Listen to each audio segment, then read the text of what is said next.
చూసుకున్నట్లయితే ఆంధ్రప్రదేశ్లో ఎట్టకేలకు రైతులకు రైతు భరోసా విడుదల చేయబోతున్న రాష్ట్ర ప్రభుత్వం. అవును, ఆంధ్రప్రదేశ్లో అసెంబ్లీలో సాక్షాత్తు సీఎం చంద్రబాబు గారు రైతులకు రైతు భరోసా పథకం అమలు చేసేందుకు మొదట విడత నిధులు విడుదల చేసేందుకు అయితే సన్నాహాలు చేస్తున్నారు.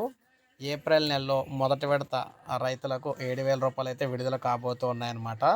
రైతులకు సంబంధించి అందరికీ కూడా మొదటి విడతలో భాగంగా రైతులకు రైతు భరోసా 7,000 రూపాయలు విడుదల చేయాలని చెప్పేసి తీర్మానించడం అయితే జరిగిందనమాట. సో ఈ విధంగా మనం చూసుకున్నట్లయితే రైతులందరికీ కూడా ఆంధ్రప్రదేశ్లో మొదటి విడత రైతు భరోసా అనేది 7,000 రూపాయలు అయితే విడుదల కాబోతున్నాయన్నమాట. అది ఏప్రిల్ నెలలోనైతే వేస్తామని చెప్పేసి చెప్పారు.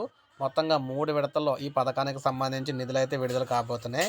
3 విడతల్లో ఈ పథకం అయితే వేస్తారు. అందులో మొదటి విడత మనం చూసుకున్నట్లయితే ఇక్కడ ఏప్రిల్ నెలలో 7,000 రూపాయలు వేయడం అయితే జరుగుతుంది.